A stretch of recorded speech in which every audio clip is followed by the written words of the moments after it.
Bismillahirrahmanirrahim. Assalamualaikum warahmatullahi wabarakatuh. Alhamdulillahirabbil alamin. Wassalatu wassalamu ala nabiyyina Muhammadin khatamil anbiya'i wal mursalin wa ala alihi wa sahbihi ajma'in.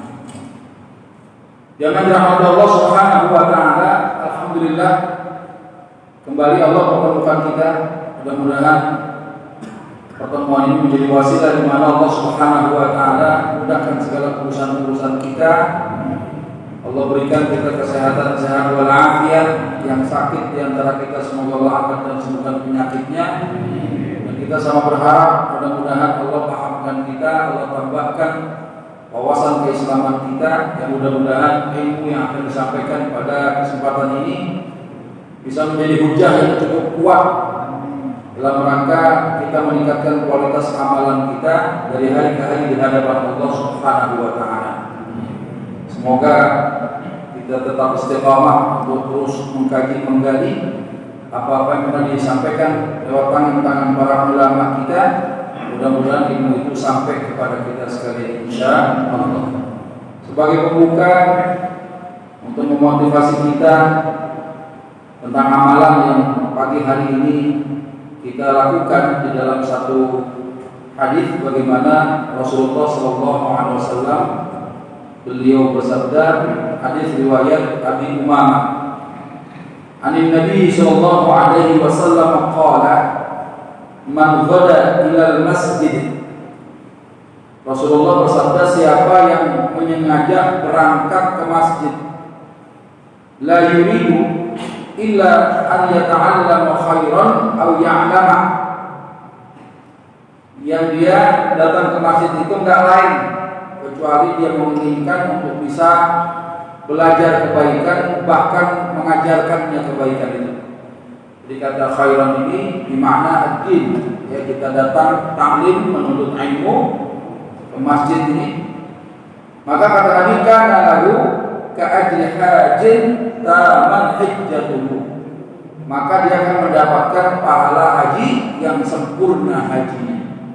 Insyaallah kita akan mendapatkan pahala yang sama seperti orang yang berhaji dan hajinya sempurna insyaallah. Mudah-mudahan ini menjadi motivasi kita untuk memperkuat, ya, istiqomah kita untuk senantiasa mendatangi majelis-majelis ilmu yang digelar oleh pengurus DKM Masjid yang kita cintai ini. Semoga kita bisa mendapatkan kebaikan, tidak hanya bicara tentang fadilahnya, tapi mendapatkan ilmu untuk meningkatkan kualitas amalan kita insyaallah. Untuk itu mari kita sama-sama buka kaji kita dengan membaca lafaz basmalah. Bismillahirrahmanirrahim. Yang dirahmati Allah Subhanahu wa taala, yang namanya warisan itu hukumnya membagikannya wajib, manakala kewajiban itu telah terpenuhi rukun dan syaratnya. Kapan harta itu bisa menjadi warisan? Manakala yang punya harta ada, kemudian dia meninggal dunia, ahli warisnya ada, al-mawrus ada hartanya. Ketika tiga rukun ini terpenuhi, ada al-waris, ada pewaris, ada al-waris, ada ahli warisnya, ada al-mawrus, ada harta yang ditinggalkannya. Nah, syaratnya bagaimana? Yang punya harta, yang punya bandek kudu mati dulu. Kalau dia belum mati, belum meninggal dunia, hartanya nggak jadi warisan. Kenapa? Masih milik dia.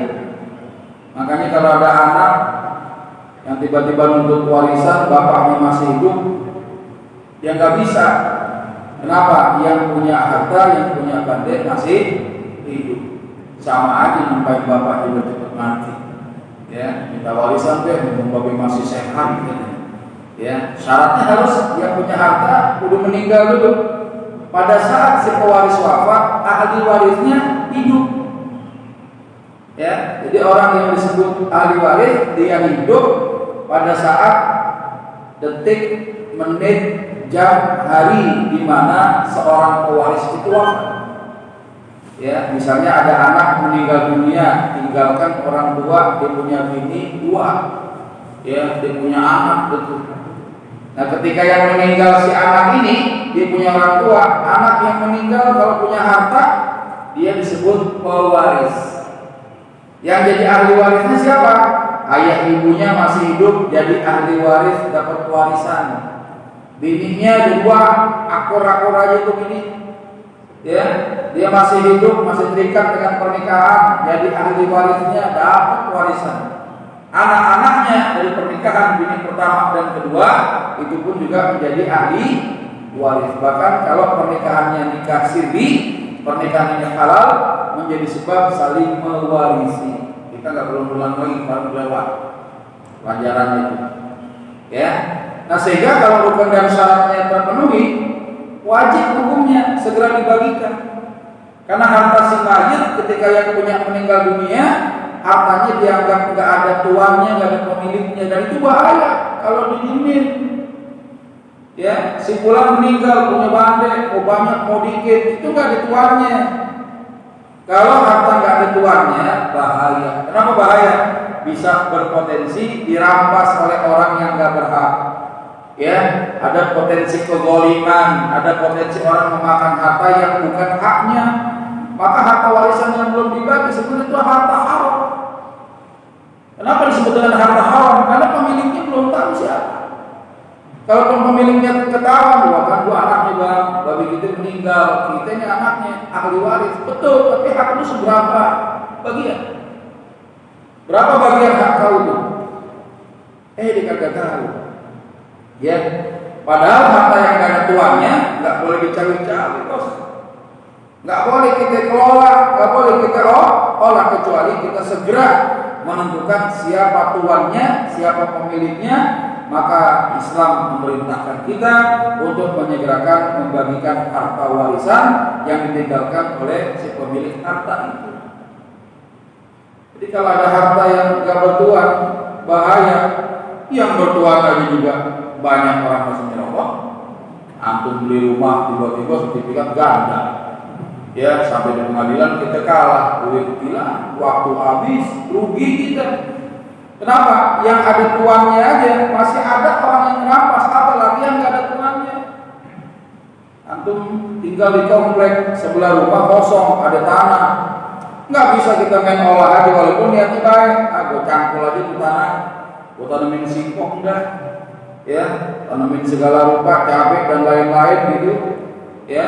Itu nggak boleh kecuali dengan siapa? Dengan izin si pemilik rumah itu. Sekalipun niatnya baik. Sama harta warisan belum dibagi kepada ahli warisnya, ahli warisnya belum ditentukan berapa hak-haknya, tanah itu sebenarnya nggak bisa dikelola. Didiamin aja udah, mubazir Ustaz. Ya karena jangan sampai mubazir, segerain bagi waris.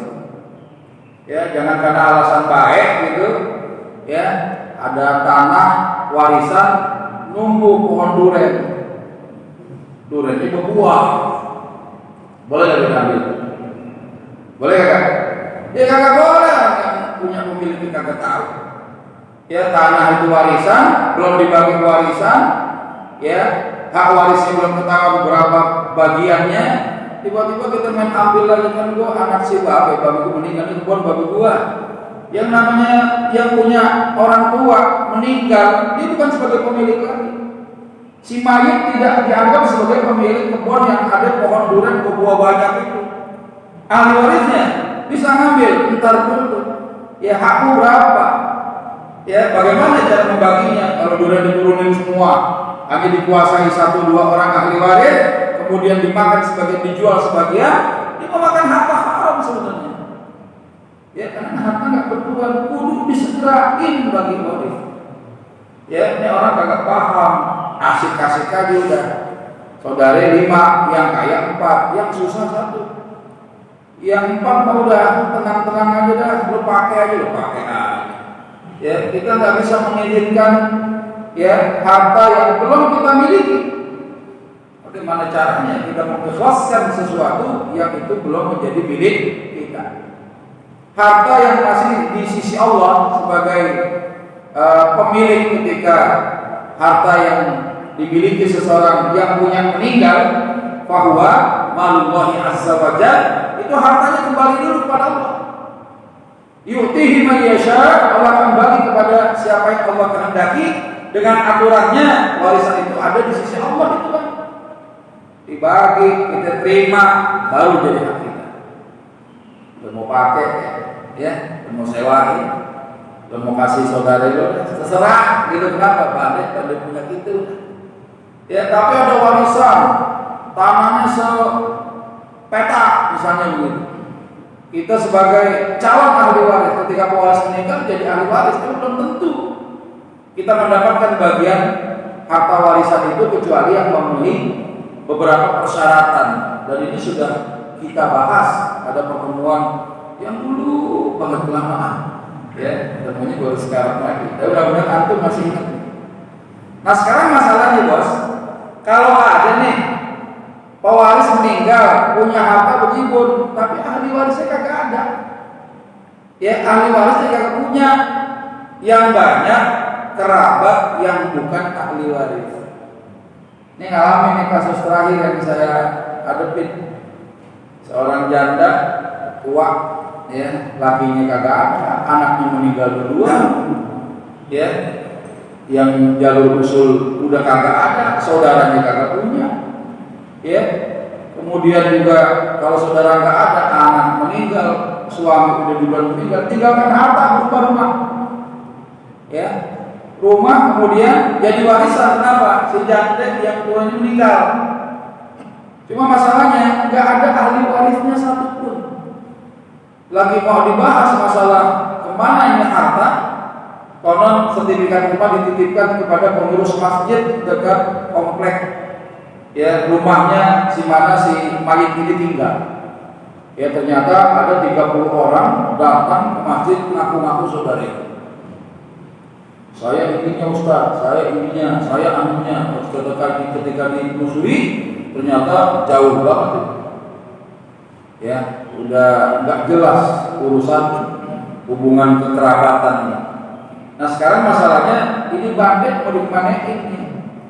Ketika ada pewaris meninggal, hartanya ada, ahli warisnya kagak ada, tapi dia punya kerabat yang bukan ahli waris.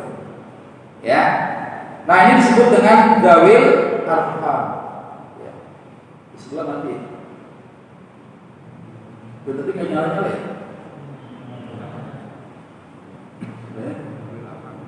Jadi ada dawil arham itu. Dawil arhamnya kerabat yang berhubungan secara kerahiman. Dia bukan ahli waris. Ya, dia bukan ahli waris, tapi jadi kerabat kita. Dan konon kerabatan dawil arham ini dekat gitu. Ya, misalnya siapa dawil arham ini? Setiap kerabat pewaris yang tidak termasuk dia sebagai ahli waris. Ya, baik kedudukan ahli waris sebagai ashabul furud. Siapa yang tahu? Yang disebut dengan ashabul furud itu apa? Ahli waris yang mendapatkan bagian warisan secara qat'i, pasti bagiannya, karena Allah turunkan lewat wahyunya. Siapa yang dapat 1/6, dapat 1/8, dapat 1/4, ya, dapat setengah, 1/3, 2/3. Itu orang-orang mendapatkan bagian-bagian yang seperti tadi, namanya apa? Ashabul furud. Ya, kalau ada anak perempuan nggak berdampingan sama anak laki-laki, ashabul furud dia. Kalau sendiri dapat setengah, kalau jumlahnya 2 atau lebih dapat 2/3 bagi rata atau anak perempuan. Tapi ketika berhadapan dengan anak laki-laki, kedudukan perempuan tidak lagi sebagai ashabul furud, tapi jadi ashabah. Ashabah bil ghair, yang ketentuannya jatah satu laki-laki 2 kali bagian perempuan. Lidzakari mithlu hawdil unthayain, namanya ashabah. Nah ada kerabat yang bukan ahli waris kita. Ya, dia bukan ahli waris sebagai ashabul furud kagak, ashabah juga bukan. Ya dawil arham. Ya siapa di antaranya? Coba kita lihat. Ibu termasuk ahli waris nggak ibu? Termasuk ya. Wali abawaihi likulli wahidin minhumas sudus. Orang tua dapat 1/6 masing-masing ayah ibu, kalau ternyata si mayit meninggal dunia, dia punya anak, ibu pasti dapat nih. Nah cuma ada kerabat dari garis ibu yang itu kerabat zawil arham, dia bukan ahli waris kita kan. Siapa diantaranya? Pertama, ya ada ayahnya ibu ini nenek kakek dari jalur ibu. Kita ini punya kakek dua, kakek dari ayah, kakek dari ibu. Ya, kakek daripada jalur ibu bukan ahli waris kita. Sekalipun waktu kecil kita digendong-gendong, tapi sudah dikeweng-keweng ya. Mana-mana diajak, ya ke pasar diajak. Wah, pokoknya itu kakek dari jalur ibu sayangnya sama kita kapan tahu. Cuma dia bukan ahli waris kita, Pak. Dia termasuk zawil arham, ya. Nah, siapa lagi? Paman, saudara laki-lakinya emak. Emak kita punya saudara laki-laki, ada yang kencing, ya saudara laki, ya. Kemudian siapa lagi? Ada bibi, saudara perempuannya ibu kita, ya. Ada om tante, ada paman atau bibi daripada jalur emak, jalur ibu kita itu bukan ahli waris, dia kerabat non ahli waris, ya. Nah kemudian dari jalur ayah, ya, kakek daripada jalur ayah itu ahli waris kita, ya. Sementara yang bukan ahli waris daripada garis ayah siapa? Saudara perempuannya ayah, ya. Saudara perempuan ayah itu bukan termasuk ahli waris, ya, bibi dari ayah. Tapi kalau paman, saudara laki-lakinya ayah kita itu ahli waris, baik yang sekandung maupun yang seayah saja, ya. Kan kadang kakek punya bini dua, ayah kita dari bini yang lain, nenek yang lain, ya. Nah ini antara ayah kita dengan paman dari ayah itu kadang satu ayah, beda mah, ya. Jadi paman seayah, ada paman sekandung, ya. Nah kemudian daripada jalur ukhuwah dari saudara, jadi si mayit punya saudara perempuan. Kalau dia punya anak, maka keponakan dari saudara perempuan bukan ahli waris kita, ya. Saudara perempuan punya anak, antum punya kakak perempuan, adik perempuan, itu bukan kalau dia punya anak bukan ahli waris kita. Kok ponakannya laki lebih ponakan perempuan, ya. Termasuk saudara laki-laki punya abang laki, adik kita laki-laki, dia punya anak, anaknya perempuan, keponakan perempuan itu dari saudara laki bukan ahli waris kita. Yang terakhir siapa? Anak perempuan, kalau dia punya keturunan, cucu dari anak perempuan bukan ahli waris kita, ya. Jadi ini harus dihafal. Dari ibu, kakek dari jalur ibu bukan ahli waris, paman atau bibi dari jalur ibu, dari ayah bibi saja, ya. Kemudian termasuk keponakan dari saudara perempuan, keponakan perempuan dari saudara laki-laki bukan ahli waris kita, cucu laki, cucu perempuan dari anak perempuan bukan ahli waris kita. Termasuk juga sebentar ada anaknya paman, ya. Anaknya paman itu sepupu, yang jadi ahli waris kita sepupu laki-laki saja, ya. Pamannya saudaranya ayah, tapi sepupu perempuan itu bukan ahli waris kita. Ini yang disebut dengan, ya, zawil arham, kerabat yang bukan ahli waris, ya.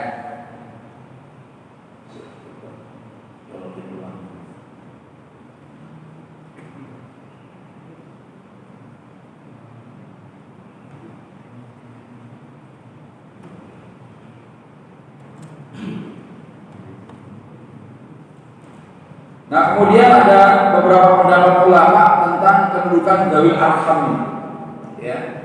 Kedudukannya bagaimana? Kedudukan zawil arham ini. Para ulama sepakat bahwa zawil arham itu enggak terima warisan, tapi dia saudara, kerabat.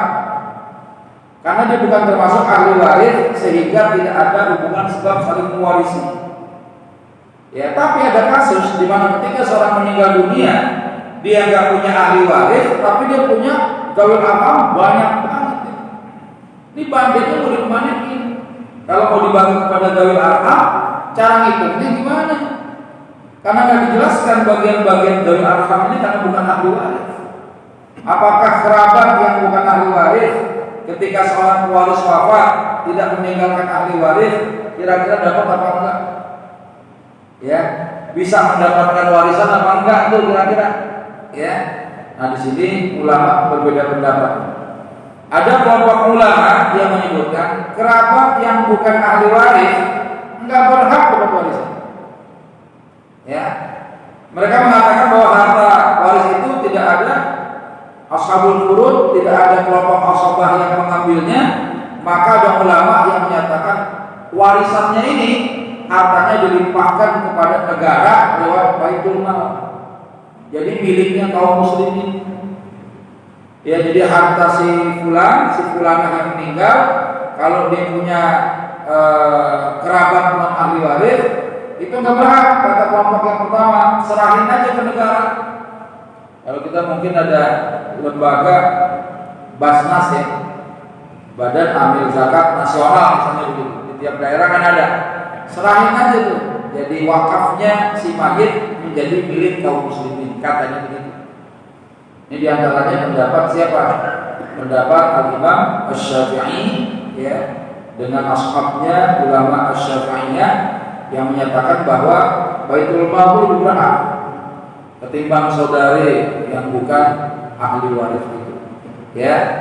Nah, diantaranya kalau dari ulama kalangan sahabat ya, diantaranya Zaid bin Thabit, ya Said ibn Musayyab, ya Said ibn Jubair radhiyallahu taala anhu, dan sebagian riwayat ya ada ulama ya Al-Imam Malik dengan Al-Imam Asy-Syafi'i.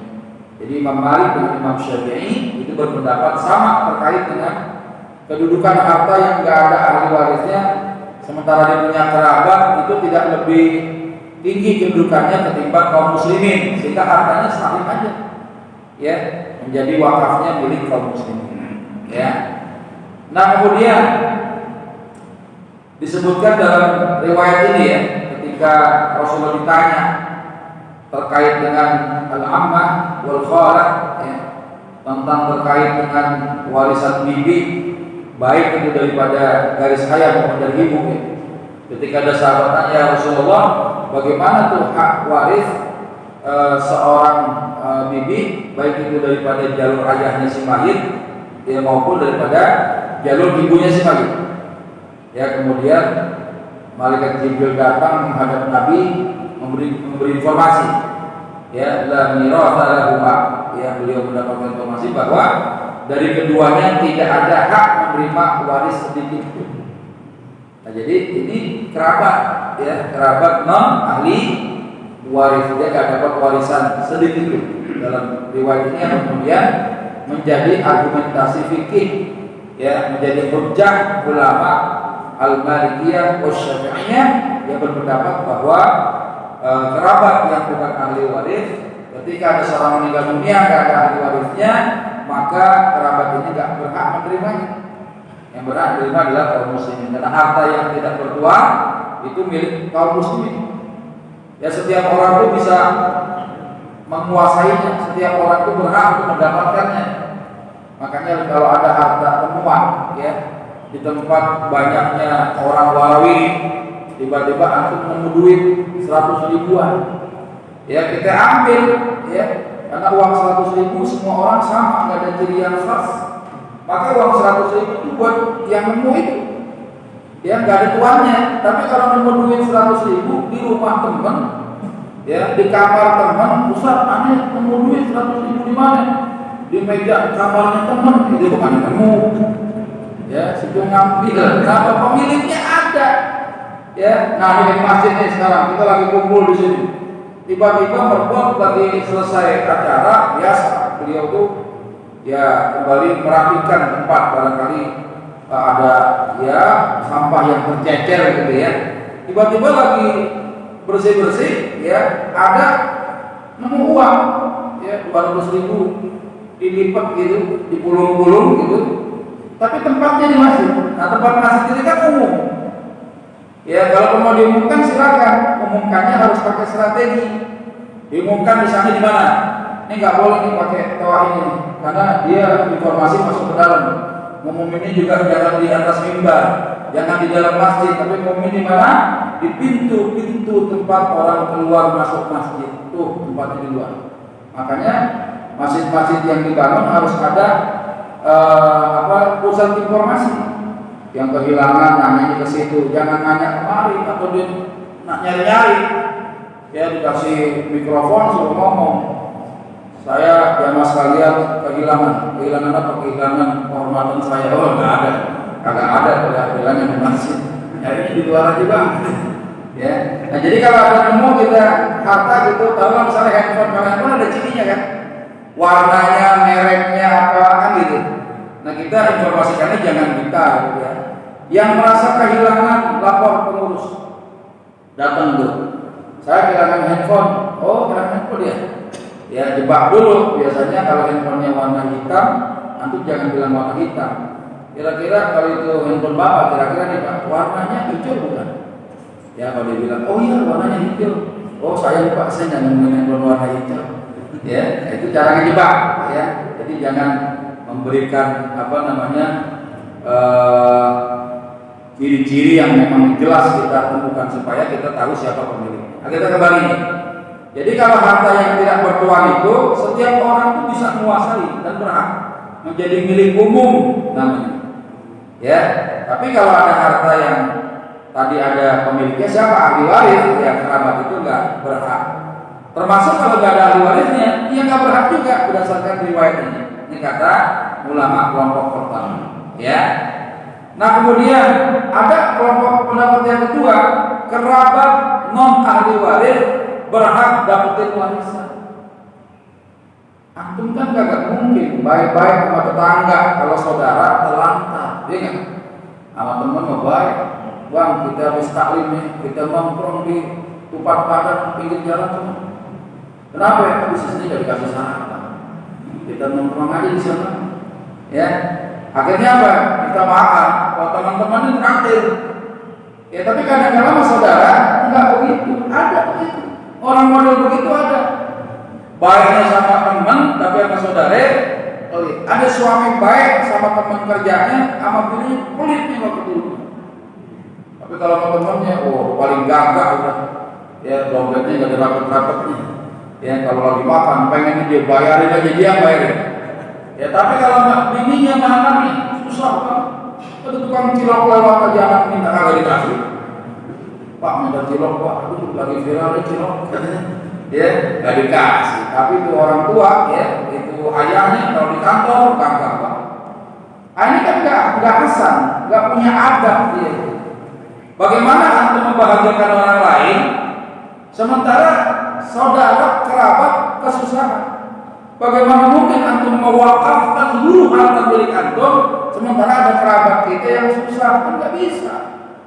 Makanya saat Nabi Waqqas ketika menghadap Rasulullah menjenguk beliau ketika sakit, kan nanya, ya Rasulullah, usi bima likulli.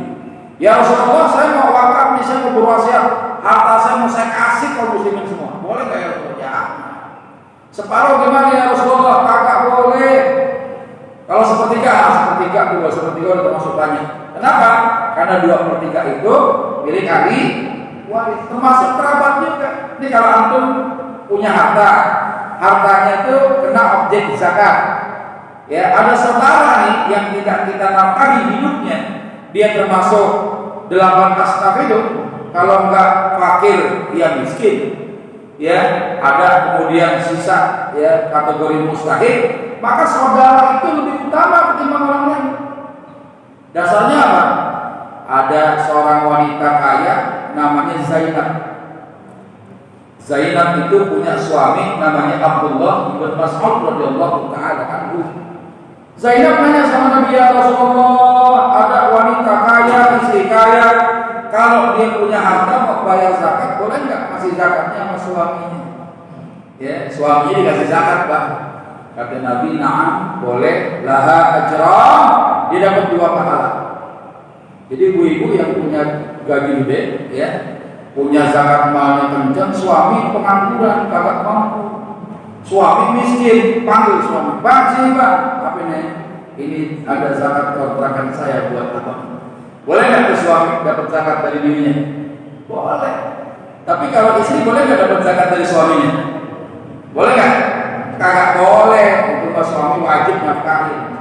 Istri boleh membayar zakat kepada suaminya. Kenapa? Karena istri nggak wajib nafkahin suami. Suami miskin boleh terima zakat dari bininya yang kaya. Coba itu. Bahkan kata Nabi dapat pahalanya dua. Pahala karena zakatnya, pahala karena mendahulukan kerabat yang dekat. Ya, jadi antum punya saudara itu susah, duluin. Emang dia, ya kalau kita meninggal juga yang ingat-ingat terus dia, ya paling teman mancing masih sebulan doang sama kita. Kita meninggal nih, sebulan masih santer dia ngomongin, gitu si pulan, aneh ingat banget sama dia bang. Ngapain bang? Kita mancing bareng. Ya, suatu ketika ada pancingan dia makan ikan-ikannya gede, dia nyungsep. Orang paling begitu cerita itu. Ya, ntar bulan kedua, ketiga, setahun udah lupa nama kita nggak selesai. Tapi kalau masuk saudara, ya didoain, ya kan? Ada ponakan masih ingat nama omnya, ada cucu masih ingat nama engkomnya. Tetangga belum tentu, walaupun kita diperintahkan berbuat baik sama tetangga, tapi kerabat punya keutamaan. Nah, pendapat yang kedua ini bukan pendapat ecek-ecek juga, ada dasarnya. Nah, ini pendapat jumhur, pendapat mayoritas ulama, diantaranya daripada kalangan sahabat, Umar bin Khattab radhiyallahu anhu, Ibnu Mas'ud, Ali bin Abi Thalib radhiyallahu taala anhum, termasuk juga pendapat Imam Abu Hanifah, termasuk Imam Ahmad bin Hanbal. Ya, Al-Ahnaf sama Al-Hanabilah, ya Al-Hanafi Al-Hanabilah itu ternyata pendapat ini. Dasarnya apa? Nah, kita lihat. Ada Quran surat Al-Anfal ayat 75. A'udzu billahi minasyaitonir rajim. Alladzina amanu min ba'du wa hajaru wa jahadu ma'akum fa ulaika minkum wa ulul arham ba'duhum aula bi ba'din fi kitabillah. Orang-orang yang punya hubungan kerabat di sini nih. Ya. Fa ulaika minkum wa ulul arham. Orang-orang yang punya hubungan kerabat itu, ya, ba'duhum aula bi ba'din. Itu ternyata lebih berhak terhadap sesamanya yang bukan kerabat. Kita muslim nih. Ya, tetangga kita kan tiga. Yang satu ada tetangga kafir, tetangga musyrik, non muslim. Punya satu hak tetangga saja.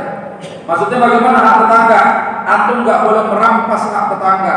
Kalau dia lagi ada masalah di rumahnya misalnya, antum ngintip-ngintip nggak boleh kalau nggak izin. Emang kalau ngintip-ngintip boleh? Ya nggak boleh juga ya. Ngintip-ngintip, ngelomok-ngelomok, kepo-kepo kagak boleh. Itu hak tetangga tuh. Kalau dia punya pohon mangganya berbuah di dalam halaman rumah dia, nggak boleh dicolong. Tapi yang menjorok ke jalan tanpa izin boleh kita ambil. Kenapa? Hak jalanan. Ya, orang lewat kadang ojol buat penumpang tiba-tiba kebanting. Ya, jatuh tuh pohon mangga, buah mangga bisa makan codot semalam. Ya, makanya pas dia tuh punya hak umum. Ya, itu tetangga tuh nggak boleh kita ganggu. Ya, mentang-mentang kita beli alat untuk muterin musik, MP3, ya, pakai handphone, pakai salonnya kencang, jangan. Tetangga kita yang non muslim keganggu, kagak boleh. Dia punya satu hak. Yang kedua, tetangga dia muslim punya dua hak. Hak tetangga, hak sebagaimana seorang muslim. Kalau sakit dijenguk, kalau bersin didoain, ya kalau ngundang kita datang, kalau nggak ada udurnya, kan gitu. Kalau dia meninggal, diurusi haknya sebagaimana seorang muslim. Ada tetangga, udah tetangga muslim, saudara kita lagi punya tiga hak kata Nabi. Udah hak tetangga, hak muslim, hak saudara. Maka lebih utama dia mendapatkan kebaikan kita. Ya, di mana Allah Subhanahu wa taala sampaikan wa ulul arham ba'duhum aula bi ba'din fi kitabillah. Sebagiannya lebih berhak terhadap sesamanya daripada yang bukan kerabat di dalam kitab Allah. Allah menetapkan begitu. Ya. Nah, sehingga kalau ada orang meninggal dunia gak punya ahli waris, hartanya jangan serahin ke Baitul Mal. Kerabatnya itu yang butuh. Nah, bagaimana nanti cara membaginya? Ulama yang membolehkan membagi kepada kerabat yang bukan ahli waris nanti berselisih terhadap cara menghitungnya. Ya. Nah ini disebutkan ini pernah Sabit bin Ad-Dahdah meninggal dunia. Ya, ketika meninggal dunia itu terjadi di masa Rasulullah SAW. Ya wa kana Sabitun ghariban la ya'rafu man huwa. Sesungguhnya nasabnya Sabit bin Ad-Dahdah la ya'rafu, ini enggak ada yang tahu, enggak diketahui. Kalau dalam istilah kaidah ilmu ulumul hadis ada riwayat majhul. Majhul ini kagak dikenal siapa ini orang. Ya Sabit bin Ad-Dahdah meninggal, ini kerabatnya siapa kagak ada yang tahu. Ya man huwa, siapa dia ini? Enggak ada yang tahu. Padahal orang-orang Arab kalau urusan nasab, berapa keturunan kecatat semua. Fulan bin fulan bin fulan bin fulan bin fulan bin fulan kagak tahu. Ya. Kemudian apa? Faqala Rasulullah sallallahu alaihi wasallam li Asim bin Ali. Lalu Rasulullah bersabda kepada Asim bin Ali, beliau tanya, "Hal ta'rifuna lahu fikum nasaban?" Apakah ada di antara kalian yang tahu tuh ya nasabnya dia, saudaranya dia itu siapa? Qala la ya Rasulullah. Nah, kita enggak ada yang tahu ya. Ya, tapi ada kemudian informasi selain kerabat yang tidak diketahui tadi, ada ya anak siapa? Anak laki-laki dari saudara perempuannya. Ini keponakan laki-laki dari saudara perempuan. Ahli waris bukan tadi? Antum punya saudara perempuan, dia punya anak, itu ahli waris bukan? Bukan. Ya ada nih, ada Fadaa ibnu Ukhtihi Abu Lubabah ibn Abdul Munzir. Ada seorang laki-laki namanya Abu Lubabah bin Abdul Munzir, anak daripada saudara perempuannya Sabit bin Dahdah. Ya, apa kata Nabi? Fa'aqahu mirasan. Maka Rasulullah ya memberikan harta warisan peninggalan kepada Abu Lubabah bin Abdul Munzir. Ada satu bukti dalam riwayat ini, Rasulullah memberikan kepada ponakan yang bukan ahli waris. Ya, padahal kan dia harusnya enggak, kata menurut pendapat pertama kan. Ya, jangankan bicara ponakan, emaknya dia, bibi aja kagak dapat gitu ya. Ini ada ponakan nih, yang emaknya sudah meninggal. Ponakan laki-laki dari saudara perempuannya si mayit ya Sabit bin Dahdah ya. Nah kemudian ada kelompok kedua ini ya menyanggah pendapat yang disampaikan oleh kelompok pertama ya, bahwa hadis di mana Rasulullah ketika ditanya tentang kedudukan bibi daripada jalur ayah maupun jalur ibu, itu hadis itu muncul, asbabul wurudnya muncul sebelum adanya ayat tadi, Quran surat Al-Anfal ayat 75. Jadi hadis itu lebih awal ketimbang adanya ayat ini. Ini kata kelompok kedua nih. Bahkan dalam kaidah istidlal ya, dalil ya, itu dalil yang paling akhir yang bisa kita jadikan sumber hukum, rujukan hukum. Misalnya ada dalil larangan tentang sesuatu, hadis yang terakhir membolehkan, yang dilarang terhapus. Ya, ada tuh dalil hadis nasakh wa mansukh ada. Hadis nasakh apa contohnya? Apa contohnya? Inni nahaitukum an ziyaratul kubur fazuruha. Sesungguhnya dulu aku melarang kalian ziarah kubur, tapi mas sekarang ada ziarah kubur aja sono. Ya, dulu dilarang. Hadis yang paling akhir membolehkan. Hanya yang paling akhir yang dipakai. Nah, jadi kelompok kedua ini menyanggah adanya hadis tentang Nabi sampaikan ya la mirasa lahuma, enggak ada tuh warisan kepada bibi daripada jalur ayah maupun jalur ibu, itu ternyata lebih dulu ada ketimbang ayat yang turun di hadapan Nabi, Quran surat Al-Anfal ayat 75. Nah, sehingga yang paling akhir itu yang dipakai gitu ya, untuk menjadikan hujah ya istinbatul ahkamnya ulama kelompok yang kedua ini. Nah, cuma masalahnya sekarang cara baginya gimana? Kalau kita ngitung waris kan ada aturannya. Ini kalau kerabat yang bukan ahli waris, yang ngitungnya gimana? Pertama ya, ada menghitung menurut ahlur rahim. Ya, ahlur rahim ini bagaimana? Bahwa kalau ada seorang meninggal dunia meninggalkan harta nggak punya ahli waris, semua kerabat berhak mendapatkan warisan secara merata. Jadi kalau ada kerabat-kerabat yang bukan ahli waris, nggak ada beda yang jauh, yang dekat. Ya, ada laki dan perempuan bagi rata semuanya.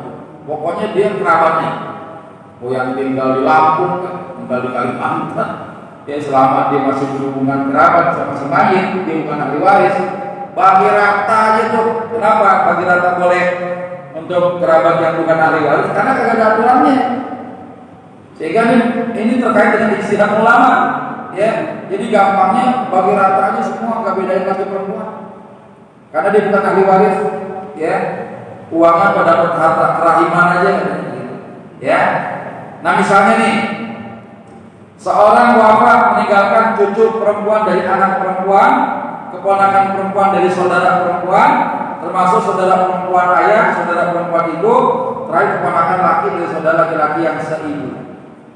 Ya, maka dalam hal ini nggak ada bedanya tuh, mau dia cucu perempuan dari anak perempuan, dia keponakan perempuan, kan perempuan semua tuh. Ya, ada keponakan laki-laki, nggak 2:1, bagi rata semuanya. Ini kata ulama yang membolehkan kerabat yang bukan ahli waris lebih berhak ketimbang kaum muslimin. Cara menghitungnya menurut perhitungan ahlul rahmi, ya. Nah ini gampangnya bagi rata, ya. Tapi pendapat ini ternyata ghairu masyhur, ya, tidak masyhur, ya. Bahkan ada ulama yang menolaknya, karena tidak ada satupun ulama, ya termasuk para imam mujtahid yang mengakuinya, apalagi sampai menyebut pendapatnya dengan alasan ya telah sangat nyata bertentangan dengan kaidah syariah terkait dengan disiplin ilmu mawaris. Ya, tapi kan lagi-lagi ijtihad, ya. Yang benar pahalanya 2, kalau salah pahalanya 1, enggak dosa. Kalaupun kita ambil pendapat yang ini boleh. Pusing-pusing amat itu Ustaz bagi rata aja dah. Oh situ bagi rata kan ada pendapatnya yang membolehkan untuk membagi rata kerabat yang bukan ahli waris. Nah kelompok kedua daripada pendapat ulama yang kedua tadi yang membolehkan dibagi pada kerabat yang bukan ahli waris, dihitung menurut ahli tanzil. Bagaimana disebut dengan ahli tanzil? Kedudukan mereka, kedudukan ini menginduk kepada ahli waris asalnya. Mereka tidak diperhitungkan ahli waris yang ada yang masih melihat yang lebih dekat dari ashabul furud dan para asobahnya. Contoh, cucu perempuan dari anak perempuan, berarti dia melihat asalnya. Dia dianggap apa nih? Dianggap bagian apa? Bagian anak perempuan. Asalnya nih, ahli tanzil. Keponakan laki dari saudara perempuan sekandung, dapat jatah laki atau jatah perempuan? Ayo, keponakan laki dari saudara perempuan sekandung, dia jatahnya apa? Jatah laki atau jatah perempuan? Jatah perempuan, ya. Jatah perempuan dia. Tadi kalau yang pertama cucu perempuan dan anak perempuan dianggap bagiannya ahli tanzilnya anak perempuan, kalau sendiri kan dia dapat setengah. Bagaimana perempuan sendiri? Ya keponakan laki dari saudara perempuan yang dilihat bukan saudara lakinya, tapi asalnya siapa? Saudara kandung perempuan. Saudara kandung perempuan ketika berhadapan dengan jalur anak, dia menjadi asobah semua. Ya, dia menjadi asobah, dia mendapatkan sisa. Karena hartanya 1 diambil setengah, sisanya berapa? Setengah. Ya. Nah keponakan perempuan dari saudara laki-laki seayah, yang dilihat apanya? Saudara laki-laki seayahnya. Ketika saudara perempuan sekandung jadi asobah, dia nggak bisa berbagi dengan yang seayah. Maka saudara laki-laki yang seayah punya anak perempuan, ya itu seakan-akan kedudukannya menjadi saudara laki-laki seayah bagiannya. Dia dalam hal ini dapat nggak? Dapat nggak kira-kira? Ya kagak dapat, orang bandingnya habis. Separuh buat si cucu perempuan dan anak perempuan, ya separuh lagi buat siapa? Keponakan lagi dari saudara perempuan. Dia makjub, nggak ada tanzil Pak. Nah untuk menghitung ini nggak main-main. Antum harus hafal tuh. Siapa yang menghalangi, siapa yang dihalangi. Ustaz daripada ribet pakai ahli tanzil, pakai yang tadi aja ahli rohmi boleh. Ya saya punya saudara meninggal Ustaz. Saya bukan ahli waris, kerabat saya. Saya keponakan dari saudara perempuannya, emak saya meninggal. Kira-kira gimana baginya? Oh, bagi rata gitu. Boleh nggak? Boleh. Ya, karena ini ijtihad ya. Kan kaidah tentang ijtihad apa? Idza ijtahadal hakim fa asaba falahu ajran. Tatkala ulama seorang hakim ahli syariat dia berijtihad, kalau ijtihadnya benar pahalanya berapa? 2. Wa idza akhta'a, tatkala dia salah dalam ijtihadnya, falahu ajrun, dia dapat 1 pahala. Enggak ada dosa. Ya, udah pakai.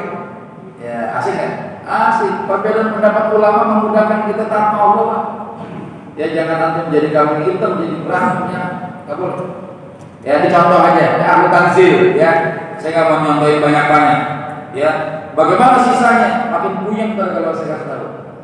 Jadi yang ini aja dulu.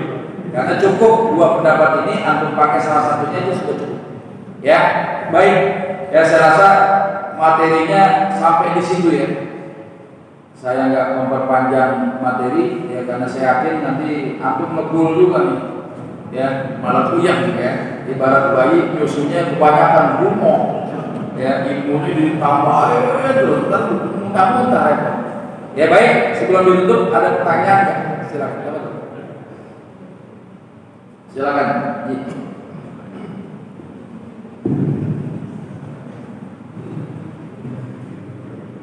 Assalamualaikum warahmatullahi wabarakatuh. Waalaikumsalam warahmatullahi wabarakatuh. Alhamdulillah Pak Ustadz sudah dapat mengisi kajian. Saya dapat informasi bahwa Pak Ustadz habis sakit. Iya betul. Alhamdulillah. Betul Pak.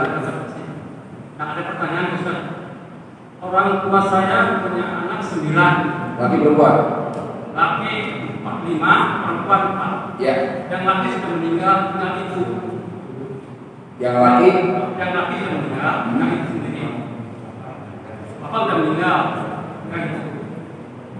Yang anaknya 2 meninggal, laki sama perempuan. Yang saya tanyakan, apakah orang yang sudah meninggal dapat warisan dari ibu saya? Sedangkan ibu saya masih ada. ya. Yang kedua, wakaf. Tadi Pak Ustadz bilang wakaf. Umpamakan kita wakaf untuk musola anak, itu harus izin istri apa sama anak tidak? Ya. Demikian yang dapat saya sampaikan. Assalamualaikum warahmatullahi wabarakatuh. Waalaikumsalam warahmatullahi wabarakatuh. Tadi beliau sampaikan saya sakit betul Pak, dari bulan Februari sakit. Februari, Maret, April, Mei, Juni, Juli, Agustus, September anfal. Ya, bangun tidur atau ngaco. Oksigen nggak nyampe ke kepala. Istri nanya apa, saya udah kebayang mau jawabnya apa, tapi keluarnya beda. Untung yang keluar bukan ngomongan jorok ya. Ya nggak bisa ini aja. Akhirnya panik, dibawa saya ke rumah sakit, masuk IGD, ya. Ternyata dari hipertensi, saya punya riwayat itu jantung saya bengkak. Jadi jantung bengkak sehingga kemampuan jantung itu terbatas. Kalau normal kan nyantai gitu. Tapi kalau bengkak itu denyutnya terbatas sehingga air tumpah-tumpah. Cairan tubuh itu tumpah-tumpah. Ada tumpah kenapa? Dia bleber kemana-mana. Ngisi tempat kaki yang kosong, kaki saya bengkak. Ya, pokoknya banyak bengkak-bengkak kira-kira. Nah ini masuk IGD, masuk jam 10, keluar kita masuk jam 2 siang, keluar jam 10 malam. Saya nggak mau nginep karena saya nggak punya pengalaman di rumah sakit. Amit-amit gitu ya. Saya nggak punya pengalaman. Akhirnya apa? Ya panik juga karena saya harus ngurusin di rumah orang kaki masih sendiri. Masih ada ibu saya, wanita sudah meninggal. Ya, dari sudah anak, semuanya perempuan. Jadi mesti dipersiapkan. Kalau tiba-tiba berobat ke sana langsung rawat inap, pikiran saya macam-macam. Pada saat itu ya, karena kondisinya tidak sedang prima. Akhirnya dapat tindakan, saya minta pulang, ya pulang. Tapi harus sama tangan penolakan rumah sakit bahwa pasien tidak mau dirawat. Karena saya punya pengalaman sakit yang sama tahun 2019 awal COVID itu, ya dengan dirawat di rumah cukup efektif. Ya saya minta dirawat di rumah Pak. Istri telaten, alhamdulillah, yang bengkak jadi kempes gitu. Turunlah selama 2 minggu itu berat saya dari 100 lebih jadi 25 kilo turunnya. Makanya mungkin aku lihat yang baru lihat sekarang ini kemarin itu kok beda gitu ya. Ya alhamdulillah ya turun drastis tapi sehat. Kenapa kok batuk? Ternyata batuk karena jantung. Ya batuk masalah batuk nggak baik-baik. Obat batuk berapa botol Pak? Yang saya ganti merah gitu. Ya ikhtiarnya begitu. Enggak hilang juga batuknya. Ternyata karena jantungnya. Terus kemudian saya suka ngeluh, ada GERD, ya, ada asam lambung gitu. Itu bukan asam lambung, jadi jantung bengkak, menekan liver. Sehingga kalau saya ngimamin, bayangkan Jumatan aja saya cuma bisa khutbah saja. Kalau ngimamin, khawatir rakaat yang kedua, Fatihah aja nggak nyampe, kenapa saya?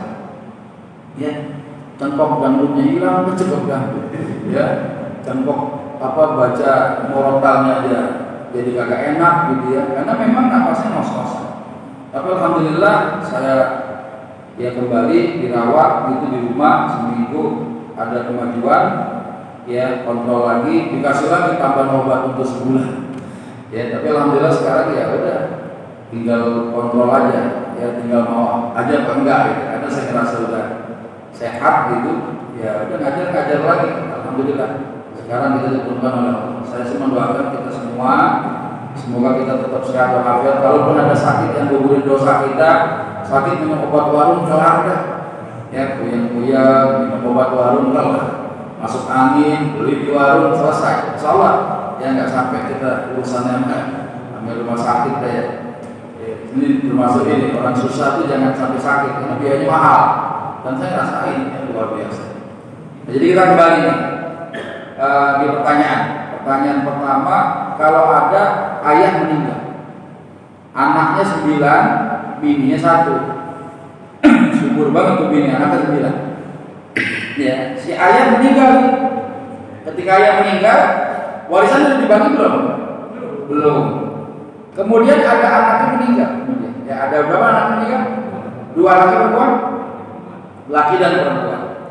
Pertanyaannya sekarang, karena belum dibagi warisan ayah, apakah si anak yang meninggal setelah ayahnya, apakah tetap diperhitungkan warisnya? Iya dong, dia memenuhi persyaratan, terdaftar dari sisi nasabiah, hubungan darah, dia hidup pada saat ayahnya wafat, walaupun kenyataan ayahnya sudah wafat. Tapi kan kita hitung bukan sekarang, ya dulu ketika hukum itu muncul, pewaris wafat, ahli warisnya hidup, ya. Kemudian apalagi dia masih muslim, tidak membunuh pewarisnya. Yang keempat, anak itu tidak ada yang menghalanginya, bahkan bisa menghalangi banyak orang. Buktinya apa? Anak laki-laki daripada si ayah ini menghalangi saudara. Ya, saudara gak kebagian warisan. Kenapa? Anak laki-laki memakjubkan jalur ukhuwah hidup saudara. Nah diperhitungkan Pak, ya istri dapat 1/8, ya. Tadi anak laki-laki jumlahnya berapa? Ada 5 kali 2 10. Ya 10 tambah 4 bagian perempuan 14. 1/8 sisa 7/8 bagian itu namanya jatah asobah. Ya, untuk diberikan kepada anak laki dan perempuan sahamnya berapa? 14. Yang harus dibagi. Ya, misalnya kalau hartanya 8 miliar, si istri dapat 1 miliar, sisa 7 miliar itu asobah. Dibagi kemana? Ke 14 bagian. Nanti satu anak laki-laki dapat 2/14 kali 7 miliar. Ya tiap anak perempuan dapat 1/14 kali 7 miliar. Caranya begitu. Belum dibagi, meninggal anak, ibu masih hidup. Antum nanya, ini dapat enggak? Kalau emak meninggal, emak belum meninggal. Kalau emak meninggal dunia, berarti perhitungannya makin ribet lagi. Kenapa? Gak bisa harta suami dengan harta istri di mix itu nggak bisa. Kenapa? Karena kasus warisnya ada 2. Kasus kematian ayah, tadi saya sudah sampaikan. Kasus kematian ibu, ahli warisnya itu mungkin cuma anak yang sisa doang. Berapa sisanya? Ada berapa? Ada 7. Bukan 9 lagi, karena 2 sudah meninggal. Apakah keturunan dari 2 anak yang meninggal ini bisa menggantikan posisi anak laki dan perempuan meninggal dunia? Kalau di dalam kaidah fikih ulama terkait ilmu faraid kagak bisa menggantiin aja. Ya apalagi cucu dari anak perempuan bukan ahli waris emak, ya bukan ahli waris neneknya. Kalaupun ada anak daripada keturunan laki-laki itu ahli waris belum tentu dapat juga. Kenapa? Syarat yang keempat, dia bisa terhalang dengan anak laki-laki yang masih hidup. Tapi kalau itu cucu usil, ada yang ngompor-ngomporin tetangganya, ente ngadu aja ke pengadilan, ya ente dapat. Apalagi penetapan ahli waris melibatkan mereka. Ya, surat ketetapan ahli waris itu adalah ranahnya pengadilan agama. Jadi antum mengajukan kepada agama mengeluarkan surat penetapan ahli waris, itu akan mencantumkan tanda tangan anak-anak atau cucu-cucu yang meninggal bapak sama emaknya tadi. Cuma yang keke apa? Buat tanda tangan, tapi gue nggak dapat warisan. Urusannya piye? Urusannya gimana? Kan gitu kan? Dia usil nih, pakai tuh KHI pasal 185 tentang ahli waris pengganti. Nanti tiba-tiba di ujung-ujung gantiin tuh. Anak perempuan yang meninggal diganti sama anaknya. Kemudian anak laki-laki meninggal diganti sama anaknya. Itu nggak boleh. Zalim namanya, merampas hak yang bukan haknya. Haram katanya nggak boleh. Kalau gitu nggak bagian iya, kasihan dong. Ya kalau bicara tentang kasihan mah emang kasihan. Makanya ada kerahiman. Dia nggak berwarisan, tapi boleh nggak kita kasih hadiah? Boleh, karena itu ponakan kita. Cuma hadiahnya jangan belum hitung waris. Hitung waris, ahli waris yang ada tuh misalnya sisa 6 dari jatah si ibu meninggal, itu punya anak kan saya 7 tuh ya. Nah anak-anak yang 7 sebagai ahli waris, ayo kita kumpulin yuk buat ponakan yang babe bapaknya meninggal tuh kasih. Ya bu cuma bisa seikat doang bang, ya seikat kalau isi 10 lembaran, ya yang merah 1 juta, gitu kan? Gue 2 ikat dah, ya udah seikat tambah 2 ikat berapa? 3 ikat, tambah yang lain, jadi banyak. Tuh bagi-bagi lah ponakan, seneng nggak mereka? Seneng. Boleh, tapi kalau dihitung warisnya nggak boleh, nggak bisa. Makanya biar tetap akur gitu, ada kerahiman. Ada hukum Allah yang wajib, ada amalan yang sunnah, menghadiahkan sama saudara. Ya dikatakan itu ponakan dari bapak kan saudara kandung kita bang. Kudu nyambung, apalagi ponakan dari saudara laki-laki itu ponakan yatim, pamannya yang berkewajiban nafkahin ponakan yatimnya. Ya memang beda, kalau yang perempuan meninggal kan masih ada bapaknya itu anak. Enggak pusing barangkali gitu. Yang kasihan tuh kalau anak saudara laki meninggal, tinggalkan anak yatim. Kan yang wajib nafkahin ayah nggak ada kakek nggak ada saudara kandung atau saudara laki-laki seayah saja. Ya kalau nggak ada ya paman. Kalau nggak ada paman siapa? Siapa kira-kira? Sepupunya, tapi jarang sepupu saling ini. Tapi memang urutan wali nikah itu sebagaimana hubungan kewajiban nafkah. Ya. Nah itu begitu ya pertama ya. Yang kedua tadi masalah wakaf ya. Saya punya tanah Ustaz, pengen wakafin buat masjid. Apa ini namanya nih? Al-Hikmah. Boleh nggak saya izin? Jangan izin, ngomong iya. Namanya rumah tangga itu kita ngedayung perahu ada penumpangnya. Penumpang itu keluarga kita. Jangan sampai kita mau ngedayung sampai ke tujuan, kerabat anak bini ngebolongin perahu. Tenggelam bantu. Ya, maksudnya bagaimana? Kalau pengen wakaf bukannya minta izin, tapi ngasih informasi. Neng, lu dengerin ya, tolong lu pada dengerin nih, anak-anak babe nih. Babe punya tanah, mau tanah babe itu diwakafin ke masjid Al-Hikmah. Kata si bini, bang jangan dong bang, saya nggak setuju, ambil urusannya. Ya selama itu tanah yang mau diwakafin punya suami, nggak perlu izin siapapun. Tapi anak orang hubungan rumah tangga ngasih tahu mah harus. Itu namanya rumah tangga. Tepuk tangan kalau begini kagak bunyi. Harus ada ya tangan satunya lagi biar bunyi. Rumah tangga begitu. Ibu-ibu punya gaji, punya duit miliaran, ngasih nomor tua. Suami nggak tahu juga bapak